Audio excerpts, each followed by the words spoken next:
Top 20 के बाद इस वक्त की बड़ी खबर का रुख कर लेते हैं। बीजेपी ने यूपी में अपनी कवायद शुरू कर दी है। विधानसभा चुनाव की तैयारी को लेकर 5 और 6 जून को दिल्ली में बड़ी बैठक करेंगे जेपी नड्डा, जो कि राष्ट्रीय अध्यक्ष हैं। राष्ट्रीय महासचिवों के साथ 2 दिन तक मंथन करेंगे बीजेपी के राष्ट्रीय अध्यक्ष जेपी नड्डा। पार्टी की रणनीति और तैयारियों की करेंगे समीक्षा। 5 और 6 तारीख को जनरल सेक्रेटरी जो है उनकी मीटिंग बुलाई गई है। यूपी को लेकर विशेष फोकस है। सबसे बड़ा राज्य, सबसे ज्यादा लोकसभा सीट भी वहीं आती हैं और एक तरीके से सेमीफाइनल होता है। 2024 से पहले सबसे बड़ा चुनाव उत्तर प्रदेश का अगले साल चुनाव है, उसको लेकर यूपी ने कमर कस ली है। इससे पहले दत्तात्रेय होस बोले, बीएल संतोष लखनऊ गए थे, लखनऊ में थे, लोगों से मुलाकात करी, मंत्रियों से मुलाकात करी, विधायकों से मुलाकात करी और अब मंथन तेज हो गया है कि अगर कोई निगेटिविटी है, कोई चीजें हैं जो उत्तर प्रदेश में बीजेपी को रोक सकती है सरकार बनाने में, तो उसको कैसे दूर किया जाए।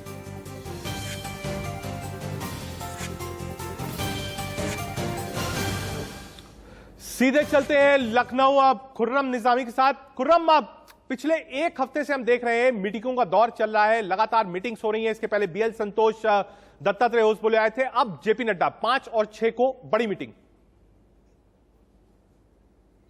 जी बिल्कुल, देखिए 2022 का चुनाव है। उत्तर प्रदेश एक ऐसा राज्य है जिस पर सारे राजनीतिक दलों की निगाह रखती है और बीजेपी के लिए खास इसलिए भी है कि एक मिथ जो है कि यूपी की विधानसभा रिपीट नहीं होती। मतलब अगर पार्टी सत्ता में है तो अगली बार वो हार जाती है। एक ये मिथ तोड़ना, इसी को लेकर लगातार होना है, मीटिंग चल रही है। लेकिन जो ये सब मीटिंग सेरेमोनियल मीटिंग में इसलिए कह रहा हूँ क्योंकि जब भी चुनाव आती है मीटिंगों का दौर होता है और राष्ट्रीय पार्टी, राष्ट्रीय नेतृत्व और जो प्रदेश का नेतृत्व होता है उस बीच में सामंजस्य कैसा है वो देखा जाता है। तो सबसे पहला बड़ा सवाल तो यही था भारतीय जनता पार्टी के सामने। आपको 1 मिनट के लिए रोकूंगा। खुर्रम, आपको 1 मिनट के लिए रोकूंगा। एक और बड़ी खबर आपको बता दे रहे हैं जो उत्तर प्रदेश से ही आ रही है। यूपी की सियासत से जुड़ी इस वक्त की बड़ी खबर, योगी आदित्यनाथ की अगुवाई में ही होंगे उत्तर प्रदेश में चुनाव। सूत्र बता रहे हैं उत्तर प्रदेश में बीजेपी नहीं करेगी कोई फेरबदल। सूत्र बता रहे हैं बीजेपी यूपी में नहीं करेगी संगठन में कोई भी बदलाव। पहले इस बात की चर्चा थी कि नया अध्यक्ष दिया जा सकता है। केशव प्रसाद मौर्य जो कि पिछली बार अध्यक्ष थे, उनका नाम चल रहा था कि स्वतंत्र देव सिंह को हटाकर केशव प्रसाद मौर्य को रखेंगे, लेकिन सारी अटकलें खारिज। स्वतंत्र देव सिंह ही अध्यक्ष बने रहेंगे और योगी ही सुपर बॉस रहेंगे। 3 तस्वीरें आपको दिखा रहे हैं। यूपी में योगी रहेंगे सुपर बॉस, यानी योगी के चेहरे और 5 साल के कामकाज के साथ उत्तर प्रदेश में बीजेपी उतरेगी। दूसरा, बीएल संतोष कहते हैं, माना जा रहा था कि कई मंत्रियों की छुट्टी हो सकती है, कई मंत्री इंडक्ट हो सकते हैं और संगठन में बदलाव हो सकता है। ऐसा कोई बदलाव नहीं है, संगठन जैसा है वैसे ही चलेगा। और तीसरा, स्वतंत्र देव सिंह ही अध्यक्ष रहेंगे। केशव प्रसाद मौर्य का नाम चल रहा था कि उनको अध्यक्ष बनाया जा सकता है। पिछली बार उन्हीं की अगुवाई में चुनाव हुआ था और बीजेपी सत्ता में आई थी, लेकिन इस खबर को भी सूत्रों ने खारिज कर दिया है। स्वतंत्र देव ही रहेंगे उत्तर प्रदेश के अध्यक्ष। उत्तर प्रदेश में इन सारी खबरों के बाद कई सारी जो गॉसिप चल रही थी उस पर विराम लग गया है। संगठन में कोई बड़ा बदलाव नहीं करेगी बीजेपी। योगी नेतृत्व में ही चुनाव लड़ने की तैयारी है। स्वतंत्र देव सिंह प्रदेश अध्यक्ष बने रहेंगे। बीजेपी विधानसभा चुनाव की तैयारियों में जुट गई है। पिछले कुछ दिनों से लगातार बैठकों का दौर भी चल रहा है। संगठन और सरकार की समन्वय कैसे बनाया जाए इस पर लोग काम कर रहे हैं। अगले कुछ दिनों में यूपी कैबिनेट में फेरबदल हो सकता है। कई नए चेहरों को कैबिनेट में जगह मिल सकती है। कई सिटिंग मिनिस्टर्स थे जो कोविड के चलते या अस्वस्थ होने के कारण अब इस दुनिया में नहीं है, वो जगह खाली है, उनको भरना है। वापस चलते हैं एक बार लखनऊ, खुर्रम के पास। लखनऊ चेहरा योगी आदित्यनाथ का ही रहेगा, यानी सुपर बॉस उत्तर प्रदेश में बीजेपी के लिए योगी आदित्यनाथ ही रहेंगे। जी बिल्कुल, देखिए ये बड़ा फैसला है भारतीय जनता पार्टी के आला कमान का और सूत्रों की माने तो योगी के नेतृत्व में ही, उनकी अगुवाई में ही पूरा चुनाव होगा 2022 का। बीजेपी का संगठन में फेरबदल नहीं होगा।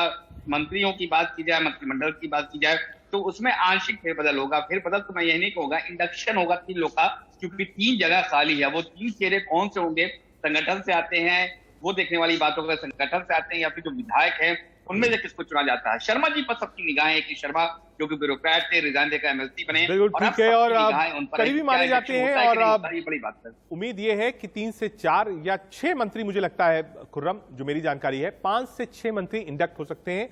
कुछ मंत्री एक्सपायर कर गए थे जैसा आपने बताया। आप नजर बनाए रखिए खुर्रम, लगातार अपडेट्स लेते रहेंगे। उत्तर प्रदेश के चुनाव में अब 1 साल से कम का वक्त है, इसलिए खबरें जो है उत्तर प्रदेश से राजनीतिक बहुत आएगी। राजनीतिक तौर पर सबसे एक्टिव और महत्वपूर्ण प्रदेश है उत्तर प्रदेश। अब उत्तर प्रदेश के बाद रुख कर लेते हैं पंजाब का। जी हाँ, पंजाब में भी अगले साल चुनाव है। वहां पर क्या गेम चल रहा है आपको बता रहे हैं। पंजाब कांग्रेस के घमासान से में आज बड़ा दिन है। बागियों के बाद आज कांग्रेस पैनल के सामने पेश हुए हैं सीएम अमरिंदर सिंह। अंदरूनी कलह पर अपना पक्ष रख रहे हैं सीएम अमरिंदर सिंह। प्रदेश अध्यक्ष और सिद्धू से मिल चुका है पैनल। बागियों से अपनी ही सरकार पर लगा है गंभीर आरोप। और बागी कौन है? प्रगट सिंह। बागी कौन है? नवजोत सिंह सिद्धू। बागी कौन है? प्रताप सिंह बाजवा, जो पहले अध्यक्ष थे, अब राज्यसभा सांसद हैं। तो और कई विधायक भी ऐसे हैं जो कि नाखुश हैं काम से, और जो स्टाइल ऑफ वर्किंग है कैप्टन अमरिंदर सिंह की, उसको लेकर सवाल उठाया है। लेकिन कैप्टन अमरिंदर सिंह कल ही पंजाब से दिल्ली आ गए थे, कपूरथला हाउस में थे, और 3 आम आदमी पार्टी के विधायक भी लेकर आए थे, और जिनको कांग्रेस ज्वाइन कराया है। एक अपडेट इसी खबर में आपको बता दें, कमेटी जल्द अपनी रिपोर्ट देगी। 3 सदस्यीय कमेटी जो है वो जल्द रिपोर्ट अपनी सौंपेगी सोनिया गांधी को, ये कहना है हरीश रावत का।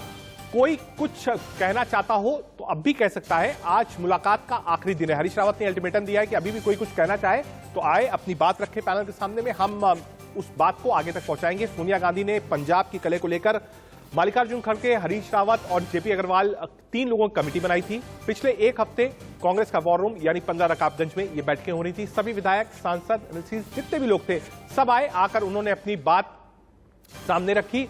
और अब जल्द कैप्टन के मिलने के बाद ये 3 सदस्यीय कमेटी अपनी रिपोर्ट देगी। नजर रहेगी कि आखिर इस कमेटी में क्या है, क्या सिद्धू और बाजवा को रिएक्टिवेट किया जाएगा। आगे बढ़ते हैं।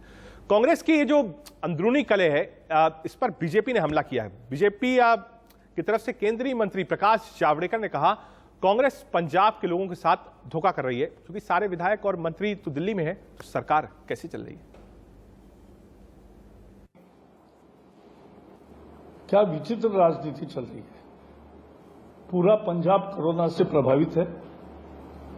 वहां वैक्सीन का मैनेजमेंट ठीक नहीं हो रहा है। वहां टेस्टिंग और बाकी विषयों में भी सरकार का जैसा ध्यान होना चाहिए नहीं है। और पिछले 6 महीने से यह आपसी लड़ाई उनकी चल रही है। आज तो पूरा पंजाब पार्टी और सरकार दिल्ली में है पिछले 3-4 दिन से। वहां पंजाब को कौन देखेगा? अपनी इंटरनल पॉलिटिक्स के लिए पंजाब के लोगों की अनदेखी करना ये कांग्रेस का बड़ा पाप है। बातचीत करने का सवाल है, वो बातचीत गोपनीय है। जो भी उन्होंने पूछा, जो भी मैंने कहना था, मैंने उनके समक्ष रख दिया। पंजाब कांग्रेस में कोई अंतर्कलह नहीं है। ये एक कांग्रेस पार्टी की प्रथा और परंपरा रही है कि जिस प्रदेश में हम चुनाव लड़ते हैं, चुनाव की क्या रणनीति होनी चाहिए, चुनाव के क्या मुद्दे होने चाहिए, लोगों के समक्ष क्या बात रखनी है, उन सब के ऊपर विचार विमर्श होता है। प्रकाश जावड़ेकर को आपने सुना, कहा कि पूरी सरकार यहाँ है, अंदरूनी कलह। और मनीष तिवारी, आप पंजाब से ही सांसद हैं, पूर्व मंत्री, कह रहे हैं कोई कलह नहीं है, बचा रहे हैं कैप्टन अमरिंदर सिंह को और कांग्रेस पार्टी को। पूर्व में आईएनबी मिनिस्टर रहे हैं। हमारे साथ 2 संवाददाता जुड़े हैं। चंडीगढ़ से हमारे साथ विपिन परमार जुड़ रहे हैं और राहुल गौतम हमारे साथ हैं दिल्ली से। विपिन, आपके पास आऊंगा, लेकिन एक बार रुक कर लेते हैं राहुल का। राहुल, क्या मीटिंग अभी चल रही है? कैप्टन अमरिंदर सिंह है या निकल चुके हैं? पहली बात, कितने समय तक कैप्टन अमरिंदर सिंह अंदर थे? क्या बाहर आकर मीडिया से कोई बातचीत करी? क्या पैनल का कोई आदमी आया कैप्टन के मिलने के बाद और मीडिया को ब्रीफ किया? राहुल।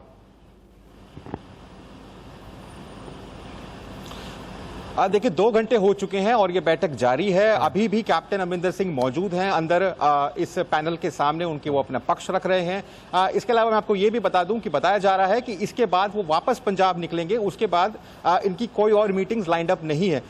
देखिए, आपने एक बात कही बिल्कुल सही कि जो कांग्रेस के जो लोग हैं वो ऑन रिकॉर्ड तो ये कह रहे हैं कि अंतरकला नहीं है और ये एक इलेक्शन की एक्सरसाइज है जो 2022 में चुनाव होने वाले हैं। लेकिन कई एमएलए से हमने बात की, कई सांसदों से बात की ऑफ रिकॉर्ड, उनका साफ तौर पर कहना है कि हालांकि उनमें कुछ नाराजगी है, लेकिन इसका मतलब ये कतई ना निकाला जाए कि वो सिद्धू के साथ खड़े हैं।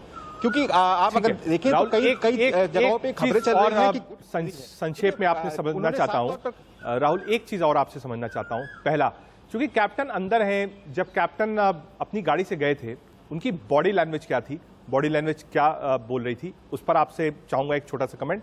दूसरा, क्या ये कमेटी आज अपनी रिपोर्ट सोनिया गांधी को सौंप देगी? और क्या अंदर मीटिंग में राहुल गांधी से भी कैप्टन अमरिंदर सिंह की बात कराई गई है?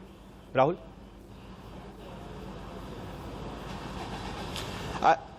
देखिए, जहां तक बॉडी लैंग्वेज की बात है तो कैप्टन अमरिंदर सिंह काफी कॉन्फिडेंट लग रहे थे। उनसे मीडिया ने बात करने की कोशिश की, लेकिन उन्होंने बात नहीं की। उनका स्टाफ ने कहा कि वो जो बाहर निकलेंगे तो मीडिया को संबोधित करेंगे। जहां तक बात रही कि राहुल गांधी से कोई बात हो रही है, तो आप जानते हैं कि कल एक वीडियो कॉन्फ्रेंसिंग के थ्रू एक कॉन्टैक्ट किया गया था राहुल गांधी और अमरिंदर सिंह के बीच में। फिलहाल अभी तक ऐसी कोई जानकारी सामने नहीं आई है कि राहुल गांधी भी जुड़े हुए हैं इस मीटिंग के अंदर। और जो सबसे इंपॉर्टेंट जो बात है कि अगर आप जानते हैं कि कल जब वो आए थे तो कल भी उन्होंने कई लोगों से मुलाकात की थी। एक शक्ति प्रदर्शन की तरफ की उन्होंने लोगों से मुलाकात की, एमपी से मुलाकात की। और इस जो रिपोर्ट है जो इस कमेटी की, बताया जा रहा है कि 3 दिन के लिए मल्लिकार्जुन खड़गे जो है वो बैंगलोर जा रहे हैं। उसके बाद वो वापस आएंगे तो कमेटी अपना डिसीजन, जो फाइनल डिसीजन, ठीक है राहुल, ठीक है, आप नजर बनाए रखिए भैया हमारे साथ। एक बार चंडीगढ़ का रुख कर लेते हैं विपिन का। विपिन, सिद्धू और बाजवा मिलकर यहां से जा चुके हैं। पंजाब की राजनीति अब कैप्टन अमरिंदर सिंह, सिद्धू, बाजवा, परगट, इन 4 खेमों में बटी हुई है। No doubt captain Amarinder Singh Congress के लिए न सिर्फ पंजाब में, नॉर्दर्न बेल्ट में सबसे बड़ा चेहरा है और विश्वसनीय चेहरा है। इस चेहरे को बिल्कुल भी कांग्रेस टच नहीं कर सकती, यह मैं बोल सकता हूं। लेकिन बैलेंस बनाना है। चंडीगढ़ और दिल्ली के बीच में जो बैलेंस मिसिंग था, मुझे लगता है ये सारी एक्सरसाइज उसी के लिए है। विपिन, देखिए, बिल्कुल रजत, और जिस तरह से राहुल बता रहे थे कि जिस तरह का बॉडी लैंग्वेज था, कैप्टन अपनी पूरी तैयारी कर गए हैं। दिल्ली की अगर बात करें, दिल्ली में तमाम विधायकों, सांसदों की बात सुनने के बाद जो है कैप्टन जब इस कमेटी के सामने पेश हुए तो उनके हाथ में एक फाइल, जो सूत्र बताते हैं सीएमओ पंजाब के, एक फाइल है तमाम विधायकों के पिछले 5 साल के कार्यकाल के रिकॉर्ड की। उसमें क्या किया गया, पार्टी लाइन पर कौन खड़ा रहा, पार्टी लाइन से बाहर कौन गया, वो तमाम चीजें हैं। बाहर आकर यह जरूर कहा जा रहा है कि कोई कलेश नहीं है, कोई अंतर कला नहीं है, लेकिन अंदर खाते जो बातें सामने निकल कर आ रही है, खुले तौर पर खिलाफत भी की गई है, खुले तौर पर बातें भी की गई हैं, लेकिन उसका तोड़ जो है वो कैप्टन अपने हाथ में लेकर गए हैं। और ऐसे में सबसे बड़ी चुनौती इस समय कांग्रेस पार्टी के सामने यह है कि 2022 के चुनावों से पहले जो है 2021 के चुनावों से पहले जो है किस तरह से जो है पार्टी को एकजुट कर ये जो तमाम खेमे खड़े हुए हैं। क्योंकि पिछले विधानसभा चुनावों में जिस तरह से कैप्टन अमरिंदर सिंह के चेहरे पर चुनाव लड़ा गया था, इस बार 2022 के चुनावों के लिए किस तरह से एकजुटता लाई जाए और तमाम मुद्दों को खत्म किया जाए।